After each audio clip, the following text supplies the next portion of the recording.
Pel que fa també al poema de l'Amanda Gorman, tenim la particularitat que està parlant en termes polítics. Ella està reivindicant un col·lectiu. Ella només sap parlar de forma concreta d'ella mateixa, no? Però es pot parlar de forma concreta també de la comunitat dels negres, sobretot del cinturó del sud, els camps, l'agricultura. Els negres, les comunitats negres en la seva majoria, continuen tenint una economia amb remanents del feudalisme.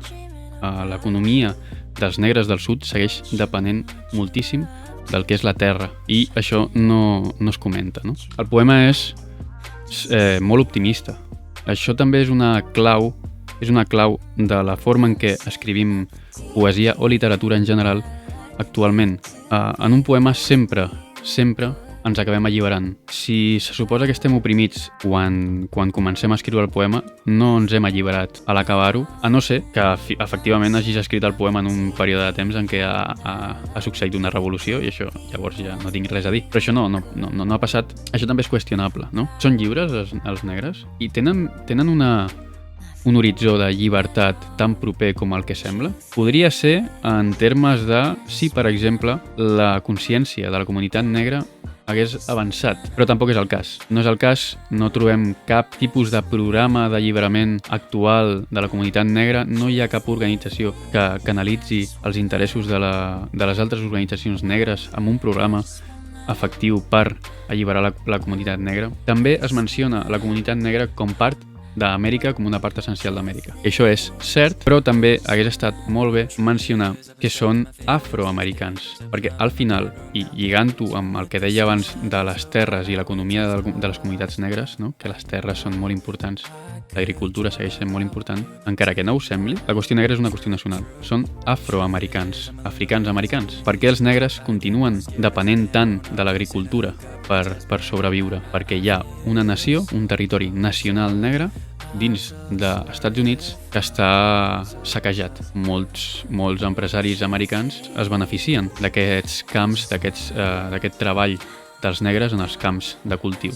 I el que caldria és donar l'autodeterminació, perquè el poder recaigui directament en aquestes comunitats i poguessin disposar de les forces, del seu destí. Vull dir que Biden no és aliè a tot això. A Biden li interessa moltíssim que aquestes comunitats del sud continuïn depenent tant dels camps i de l'agricultura, perquè d'ells també obtenen benefici als empresaris americans. Llavors interessa que aquestes comunitats no tinguin llibertat precisament per això. I la qüestió que deia de donar-los l'autodeterminació és una qüestió que ja es recollia en els programes de les Panteres Negres o d'altres associacions africanes dels Estats Units, perquè això també és un fenomen molt curiós i molt interessant, i és que existeixen moltes organitzacions africanes als Estats Units. Però en general, el que deia al principi, si aquest poema s'assembla molt a un discurs de storytelling, és que no és un poema, és un discurs de storytelling. Clar, per què entra tan bé aquest poema? Perquè toca les emocions. Tu no sents que ets protagonista ben bé perquè no ets de la comunitat negra, o sí, però els que són de la comunitat negra senten que estan parlant d'ells. No perquè estigui comentant res concret de la seva comunitat, que no ho fa, sinó senzillament perquè està despertant les emocions amb certes paraules de la comunitat negra. Aleshores, la gent sent que és la protagonista d'aquesta història i no pot evitar donar suport. Però aquesta és la cosa especial, la clau especial d'aquest poema. És un perfecte producte de storytelling. I el mateix passarà amb el llibre quan el treguin, que serà un producte perfecte de storytelling, no? No per res ha acabat aquesta noia fent el poema a la investidura de Biden. Si no haguessin sapigut que aquest poema, tal com es va dir, amb l'aparença amb què es va dir, amb l'estil amb què es va dir i tot, no provocaria una recepció emocional en tota la comunitat negra i un suport emocional i polític en la comunitat negra. I aquest poema és un perfecte producte, això se li ha de reconèixer, és un perfecte producte d'això, de l'storytelling. S'ha dit que aquest poema és un altre exemple de processisme cultural. Jo crec que és cert, si s'entenen els conceptes, és processisme cultural en el sentit que no ve a canviar res, és un producte, efectivament, és un producte que funciona emocionalment, però no racionalment.